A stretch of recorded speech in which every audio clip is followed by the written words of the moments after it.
Okay. Okay, go. It's recording. Yes. Okay, so we did say our prayer. So Miss Todd would never forgive us if we didn't say a prayer before starting. So we did say that. And I was just telling them a little bit about what I will present this evening, a little bit on Mother's Day, because I mean that's one of our favorite time for most of us.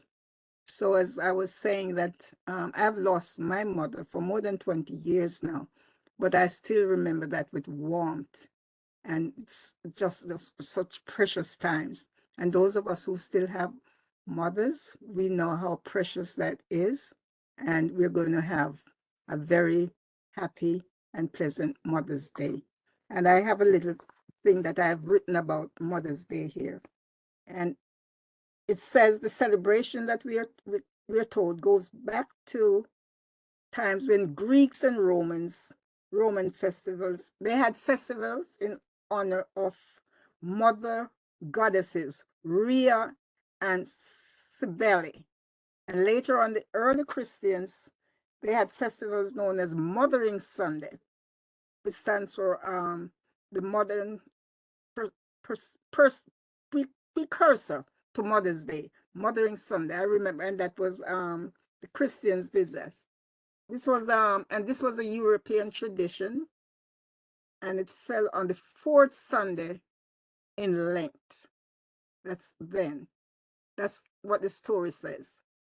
The faithful would return on this day to their mother church, because each those of us who are from like Catholics or Anglicans, Episcopalians, they had like what they call the mother church. So you'd have like a cure, and you'd have like um, three or four churches in a cure, and the main church would be called the mother church. And that's where you'd have a special service on Mothering Sunday.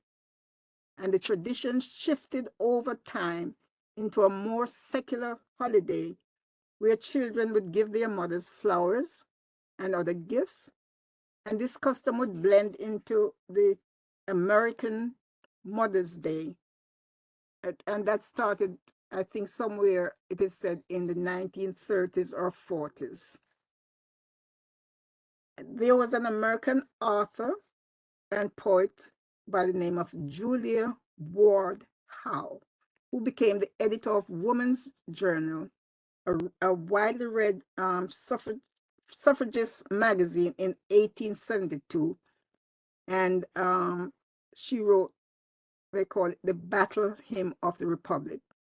And she also wrote an appeal to womanhood throughout the world, which would become known as the Mother's Day Proclamation. The document asks women to fight for world peace following both the Civil War and the Franco-Prussian War.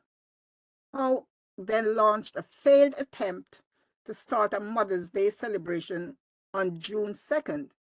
2 decades later, Howe suggested a Mother's Day celebration every July 4th. This also failed to take hold, but set the stage for a future attempt.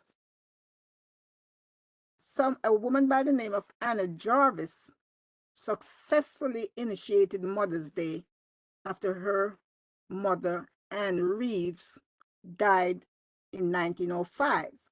Jarvis noted that Mother's Day should contain a singular possessive. Instead of saying Mother's Day, they dropped the apostrophe. So each family might honor its own mother, as opposed to all mothers who neither married, and she neither married or had children, and organized the first official Mother's Day celebration in May 1908. A Philadelphia department store owner by the name of John Wanamaker, we know that name, right? Lent his financial support to the cause. The same month, thousands of people attended a Mother's Day event at one of Wanamaker's store. Jarvis soon lobbied to make Mother's Day a national holiday, urging prominent Americans to join the effort. And by 1912, many states and towns and churches had adopted Mother's Day as an annual event. Jarvis also started the Mother's Day International Association, and President Wilson would soon establish the second Sunday in May as Mother's Day, and that was in 1914. And that's when Hallmark began selling Mother's Day cards, and that was as early as in 1920s.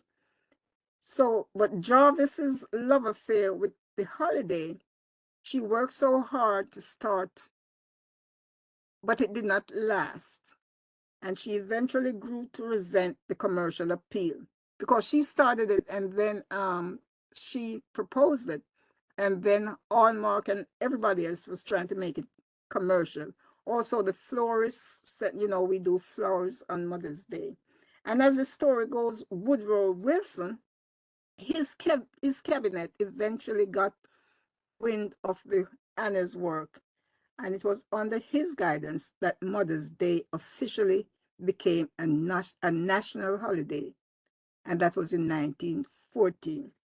At that time, it also decided that the celebration would take place on the second Sunday in May each year. Of course, Mother's Day, as we know it today, has very little to do with Anna's initial efforts of her mother's meaningful charity work. Bouquets and flowers and greeting cards were never part of her plan. In fact, she called it the manufacturers of such products schemers and profiteers. So she was not very pleased with that. So technically, though, it's still unclear if the idea of Mother's Day really belonged to the Jarvis woman. Julia Ward Howe, who was a writer, who wrote the Battle Hymn of the Republic, had promoted a Mother's Day Peace Day all the way back in 1872. So could have started there, but that's a toss-up. But as we know today, we celebrate mothers. We do it in the churches and people outside. It's a big event now. So we can say, well, we give credit to those women who had started that trip. So we who have mothers, like I say, some of us, we still remember our mothers with love and respect and honor. So we still celebrate the day, even though we don't have a mother present. But for those of us who still have mothers, we still know how great that is, and we continue to serve and bless our mothers. So that's my little bit, of the Mother's Day, how this all came about. So it's not just religion. It started religious as a religion, and then now it's commercialized. So we wish every mother, and not just if you're not even a birth mother, you also are blessed by taking care of someone, being a mother or to a child or to anyone, that giving that kind of peace and that love and that attention. So happy Mother's Day to all the mothers, and we will enjoy that day when it comes. So there are other the month of May, there are also other celebration, other things which it's too numerous to mention. But Miss Beatrice, I think you will you're the star for the evening.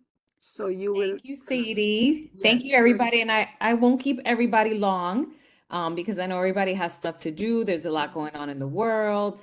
But in honor of Mental Health Month, Ms. Claude felt that it was important that we addressed mental health and had a little, discussion why it's important for us to normalize the conversation and destigmatize, right? We know that when we speak about mental health, there's typically a lot of shame because of the stigmas attached to it. So it's important that we start validating that we live in a world where there is a numerous amount of risk factors, which are the things that put us in danger of becoming depressed, saddened. And so the more conversations that we start having directly, the more we're going to normalize that conversation. So today we wanted to address that, right? A few years ago, we did a community assessment, right, where we did a survey, and a lot of some of the things, not a lot, but some of the things that came up, it was especially during the pandemic, was mental health and the need to care for our mental health the same way that we care for our physical um, well-being. And so when we think of how do we begin to normalize this, then we have to start having conversations with our kids, with our grandkids, with our family members, and figuring out different ways of connecting with each other. And so it's important that we keep that in mind, that we live in a world where we are inundated with different risk factors. And so how do we start developing a well-connected, resourceful community? And so for all of us that are part of this board, we've always felt that it was important for us to enhance the quality of life of those that live within this community. And so we have to start thinking of ways of how we can achieve that as board members to uplift those that live within our communities. So I wanted kind of like to ask you all, and I see some of you are here. John, it's good to see you. Chris, I see Carla too, Miss Ortiz. So just to start thinking of like, what do you think that are some of the things that put us at risk, particularly in our district for depression? Any thoughts? Well, this is Sadie. Hi, Sadie. Yeah, you know, well, we can't blame it on the pandemic, everything on the pandemic, but I know that was one of the things that really have put us in a state of despair. Mm-hmm. And I can tell you, like right around me, this week, we had a shooting just up the block from me last, I think it was Wednesday. And I think a week before that, we had another shooting on Gun Hill Road. And this evening, again, there was another disturbance right around where I live, by the Mount St. Michael. I don't know if you know where that is. Yes. Yeah, not far from there. And so it makes people like of my age, I don't know about anyone else, a little timid, Right. you And know? so you're absolutely right, Sadie. You just identified a risk factor for many, right? And that's violence. And so as a community board, how do we start having that discussion? What are some of the safety nets that we can implement, right? Those are things that as a board we can start thinking about. And so thank you for mentioning that because it's a huge risk factor. Being surrounded by violence, our environment in which we live in, right? Worrying about our safety, worrying about the well-being of others as well. So thank you for sharing that. I see that Ms. Ortiz, you have your hands up. Yes.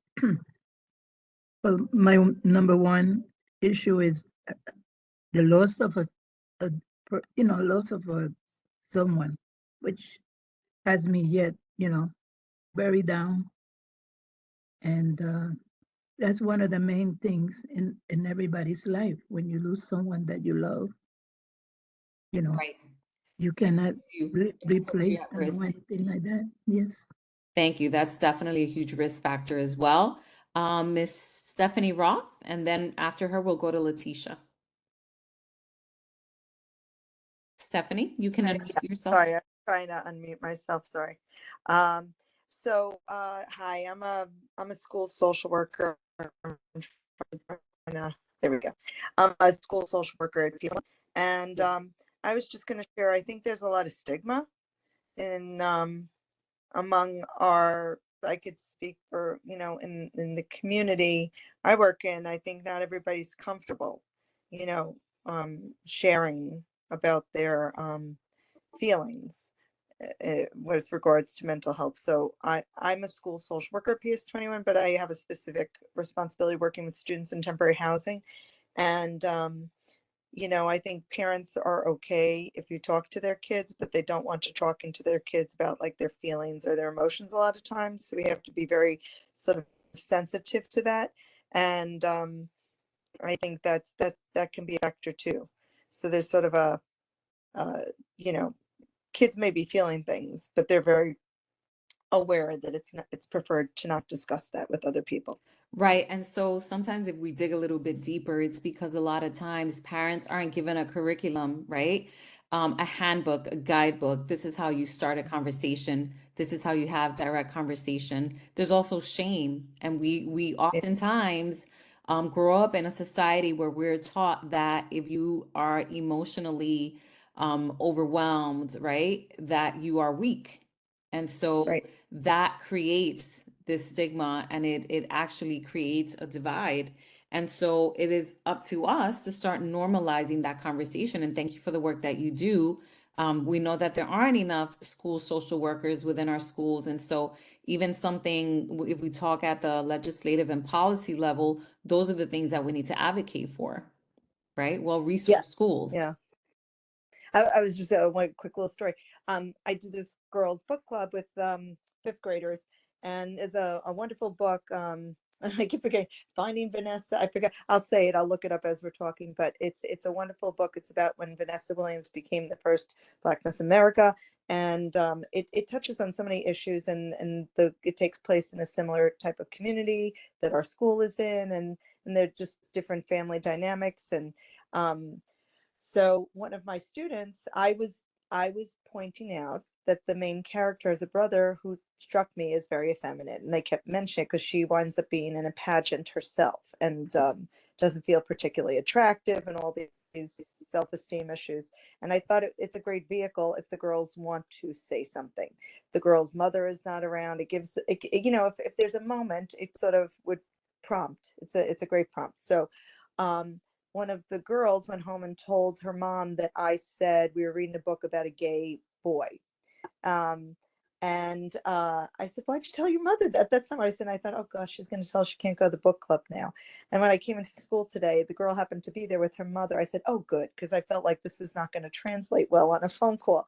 And I explained to her about the book. And I said, you know, I thought it was great for the girl to be in the book club. I didn't want her to have to exclude her. And once I explained to the mom about the book, and that wasn't a factor, that might have been the one thing she took away from our conversation. But you know, even that, it just had to be so carefully orchestrated to include the student, um, you know, to be able to have this sort of prompting conversation. So that was, you know, just an example. But Thank you, you know, Stephanie. thank you. Thank you for finding creative ways to get the youth to connect to different themes. That's super important. Thank you for that. Letitia, am I saying your name right? Yes, yes, you are. Floor is yours. Hi, good evening, everyone. I agree with all the points which were previously made in terms of things that could certainly heighten our mental health. I would also add to that just regular life changes, and also, you know, the stress of caregiving. That is something which I have been in for a number of years over the last 8 years, but most recently I had to take on a more of a full-time, you know, position with my mother. And as a result, everything in my life basically just exploded at the same time. So I think just life in general and life changes can also, you know, certainly increase, you know, mental health stress, along with, you know, the stigma and everything else. And I think, you know, many times, particularly within communities of color, we don't talk about those things. And when you're saying, you know, the parents don't want you to talk to the kids about feelings, some of those parents may also need people to help them talk with about their feelings. So they may have you know, opinions and issues or anything dealing, you know, with seeking type of some sort of assistance, you know, with their mental health. But I do agree. I mean, it's really just making it commonplace and common knowledge, and letting someone know it's okay to be okay, and that not it's okay not to be okay. And what does that look like, particularly with our youth, because many times they do stuff it. We've been stuffing for years, and at some point it does manifest itself in other ways. Thank you for sharing that, Letitia. You're absolutely right that a way to normalize what we're experiencing is discussing that conditions that we find ourselves in and expressing to them, right, that there are different things that we can do to help develop coping mechanisms so that we decrease maladaptive behaviors. And so, it really takes a community when we talk about what is some of we spoke a little bit about risk factors, but if we start talking about the opposite, which would be protective factors, things that are going to keep us safeguarded, a well-connected community is one of the biggest protective factors that we can create. And so developing a well-connected community is super important. And I just want to acknowledge that becoming a caregiver for our parents and seeing their health decline can absolutely put us at risk, right? And so thank you for sharing with us. Anyone else that would like to share? What are some of the things that you feel would put us in danger? Our kids, our family members. Throughout the pandemic, we saw that entire families were actually suffering. And so that's something, to keep in mind. And so it's really important for us. Anyone else before we move on? Beatrice, I wanted to add that Yes. high unemployment could be a risk factor too. Unemployment is huge, right? Lack Yeah. of housing is another one. Poverty, right? So we can go on and on with the list of the things that can put us in danger of suffering and having emotionally I don't even want to say disturbed, but when we get to that point, right? Some of us don't even want to take the train because of things that we're seeing. So lack of housing, lack of support. Right now, what we're seeing is a decline in providers. There aren't that many providers. There's a long wait list to get connected to a therapist. So these are things that we need to bring up with our elected officials, right? These are things that need to be changed within policies. And so how do we encourage our elected officials to fight for us? And how do we try and create policy changes as well that are going to, benefit us? We know that even throughout the pandemic, there was a reduced number of beds for hospitalization. So these are all things that affect us all in our communities. And so I hope that we continue to have this conversation and figure out ways where we can strengthen our community, specifically District 12. Hi, this is Carla. I have a question. Yes. How does a family member, a friend, a neighbor help someone they know determine the difference between something triggered by a negative life change, like homelessness or unemployment, versus a situation like paranoid schizophrenia that really needs a medical professional and possibly drug treatments? If you've got a family member who's schizophrenic, no amount of counseling, it's my understanding anyway, is really going to change their outlook on the world, because the way their brain works is just not right. Absolutely. Go ahead. No, thank you. Go ahead. So you raised two important points, right? The reality is whether you have a mood disorder, a personality disorder, all these different disorders, or if you didn't, the level of risk is still the same. But I believe what you're saying is that you would manage it differently, right? Some can be treated via therapy, via support groups, while others, like somebody who's severely emotionally disturbed, would need medication and maybe more monitoring.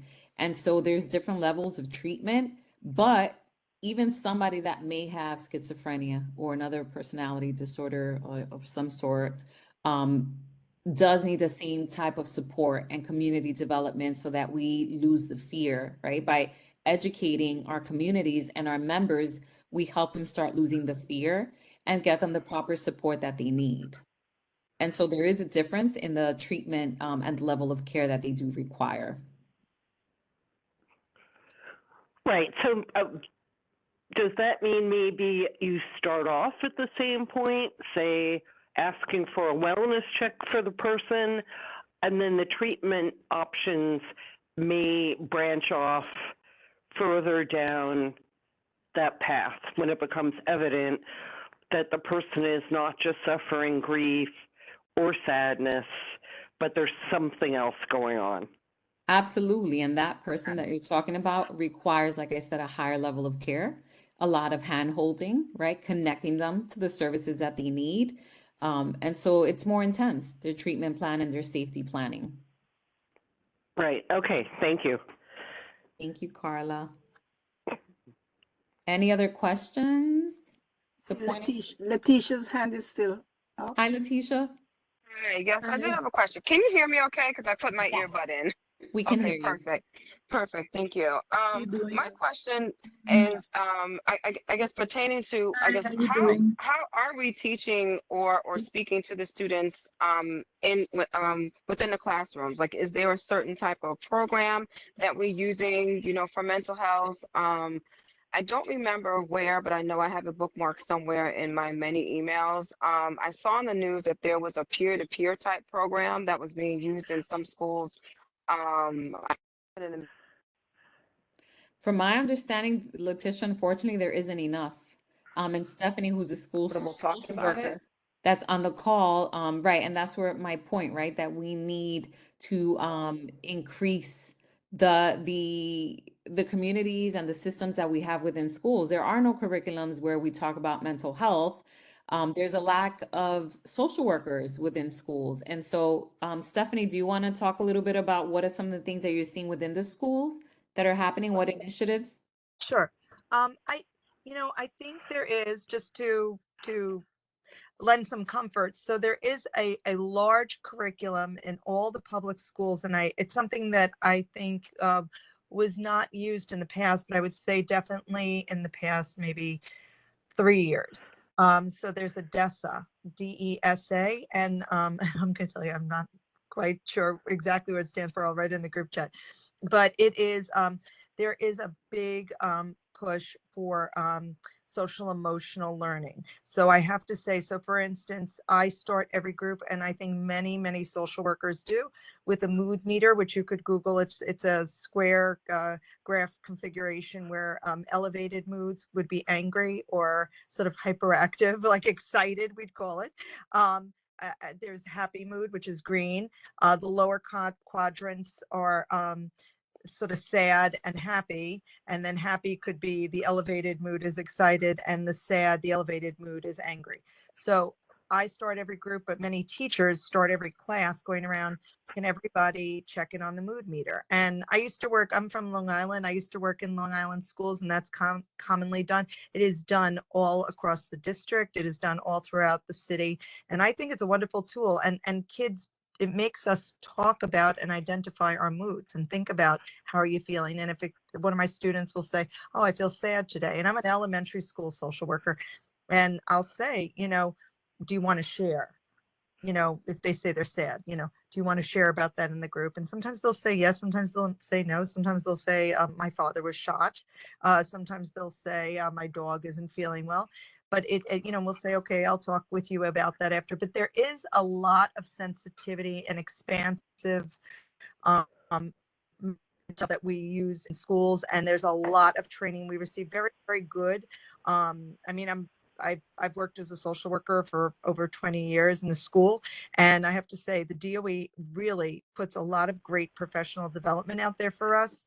In my specific division of for students in temporary housing and of trauma-informed care, we get amazing treatment, and we really use that with our students. But also in the DOE in general, I sign up general social workers, that there's so much training available for us, and sensitivity and awareness. And we also do offer, we'll bring in outside speakers in our school on, we'll say stress, or we'll do a yoga, I always post from the wellness in New York City, that there are so many meditation classes and good, I think there are good resources. I just think families and people don't know where to look for them. I think there are a lot of wonderful mental health programs, but people don't know about them, and that's sort of an area I think is hard. People don't always know what to do, when to do it. And to me, sometimes in the city, more than Long Island, you know, we might have like 3 counseling centers here that are overwhelmed, but in the city you might have, you know, 25, you know. So I mean, it is a process, but you know, we've also been using, when we have a kid with more extreme behaviors, we've been using a mobile crisis, which is like an immediate referral. They'll come to the school with the parents' permission. If we see a child with extreme behaviors, acting out, doing dangerous things, talking about suicidal ideation, and we'll often do that. So I think there are a lot of there's a lot of attention being given to it. I know it may not seem that way, but I do want you to know there's a lot of culturally responsive social emotional learning, and we have, every teacher has a dedicated teacher in the school who teaches the entire school about feelings, talking about your feelings, understanding feelings of others, and it's a curriculum. It's a really strong curriculum that is used, which I mean, I feel very proud about. So Thank you, Stephanie. And are you all doing the same thing for the parents? um, so you know, I will say, so we have, every school is different, but I know the different PTA, we use that as a connecting force, and we'll have, like I've had um, New York Psychotherapy, and they'll do a speaker. We'll usually have a speaker at least once a year on stress. We will offer, um, we offer this. You know, I can't say we always get an amazing turnout, but we Right. offer it. Post it on social media. I will email all the parents. You know, we do that. I think parent engagement is extremely challenging, and I know it's It because is. our parents have very difficult lives. You know, we really do understand that. Right. You know, it's a work in progress. It is. Listen, every little bit helps. And Right. so we have to think of going from the individual to the collective, and how Yeah. we, again, developing community is super important. So thank you for sharing that, Stephanie. And today's conversation was just about that. How do we start normalizing and having these conversations with each other and develop a level of comfortness when we're connecting with our youth, with our friends, our family members, our elders, and just checking in on each other. We all do lead busy lives, but it's important to, you know, check in on each other and get familiar with what the resources are out there, so that in essence we almost become gatekeepers, even though we may not have the time. But being able to offer, even if it's a connection to a clinician or a after school program or something, is super helpful. It does take a village. So that ends my conversation, Sadie. Yes, I pass okay. the floor back on to you. Yes, well, I tell you, this is information that we really do need in our communities. And I believe that we can engage our elected officials, that they can have, we haven't had a real town hall, okay, where we can address this issue. So maybe if we have them in a town hall and we tell them these are the things that we need, because we do write letters to them, but for some reason it's not, I don't think that the letters really do grab them. When we see them face to face and we tell them, look, our community, we are dying in our community, things are happening. We need to have them present so we can tell them face to face what we really need. But I thank the Miss Roth. I think some of the things that she has said tonight, I never knew that those existed in the schools. We don't know of them. And the parents, like, it's very hard for them to understand these. But if they have it like in the community, even in the churches, I don't know, probably, you know, it could be a little more accessible. Thank you all. I have to log off now and continue the work Yeah. here with the Okay. contractor. But thank you all. It's been beautiful spending some time with you. Looking forward to Okay. gatherings like this. Thank you, Sadie, for a great Okay. meeting. Thank you. Okay. Thank you, guys. Do we have any other questions before Ms. Roth goes? Because I would like to hear from her. Does she have a phone number that we could reach out to her? Miss Stephanie Roth? second. Hi, sorry. I keep hitting the button just because I was washing dishes. Yes, I can share I can post the school number and Yes. because my phone doesn't work in my office. But I wrote what Yeah. DESA was, and I was going to post a link to the mood meter, so Yeah. you could see what it is. It really is great. I feel very proud of the intentional platforms that we use. So I don't think anybody would know that. I'm gonna just share right here. So but there we go. So copy, and I'm gonna paste it in the group chat. And here we go. I'm just posting everything. There you go. So Okay. sent my contact. All right, and I'll also put the mood meter. But it really is, there's a lot of good out there. I do think, you know, even just calling 311 and it puts Mhm. you in touch with all the mental health resources. There is such, I mean, it's unending. I flood people with resources, but if anyone's ever interested, I would be more than happy for our district area to share. My email's there if anybody's interested. I could send just sort of a link to a bunch of resources that we keep. And I know somebody brought up before with response to when it comes to more severe mental illness. I think the National Institute for Mental Illness is a great resource if somebody's trying to determine if somebody has schizophrenia or the support for family and they need guidance. That could be. I worked with somebody and outside counseling who definitely had schizophrenia. It was very hard to motivate that person to treatment, but I was able to get the family support and they would sort of work with the family on how to manage that. So I think that's also very helpful. Okay. Thank you so much, Ms. Rock. Sure. Okay. Thank you. Okay. Are there any other questions? Okay. If there's nothing else, I guess we're ready to sign off. Okay. Anything else? Anyone else wants to know anything else? Any questions for me? No, I'm Gina Williams. I'm the Bronx advocate from the Public Advocate's Office. Oh, I just wanted to say that this was a very well informed meeting this evening.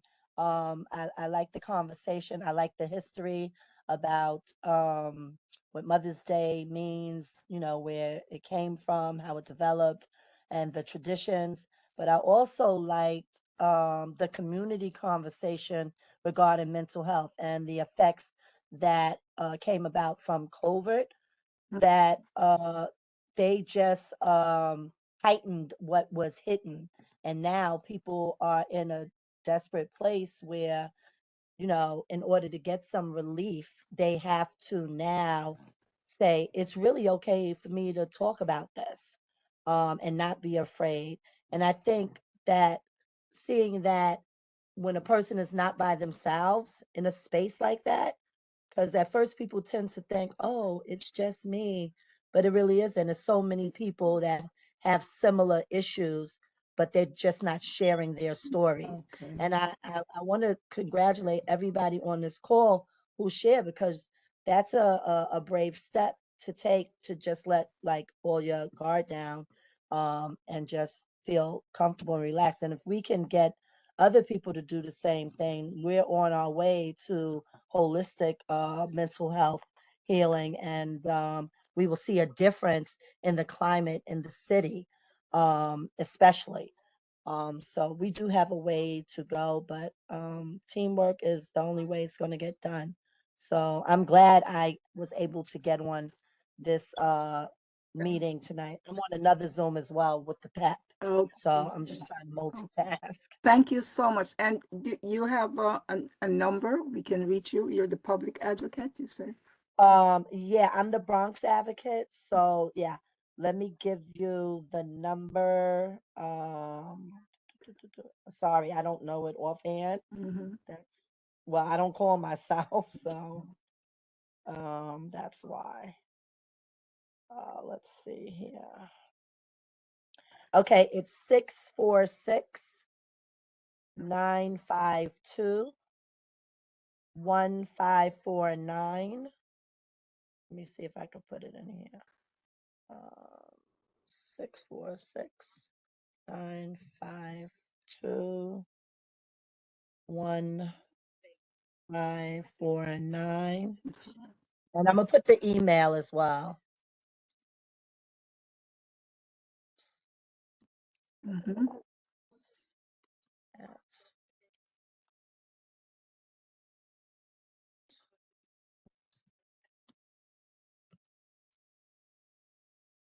Okay, and my name is Gina Williams. All right. Okay, G. Williams. Okay. Yeah, okay. Oh, There it is.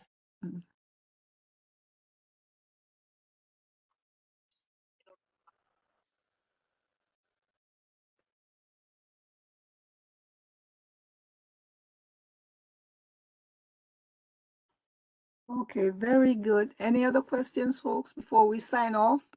Anything else? Okay. Okay, going once, going twice.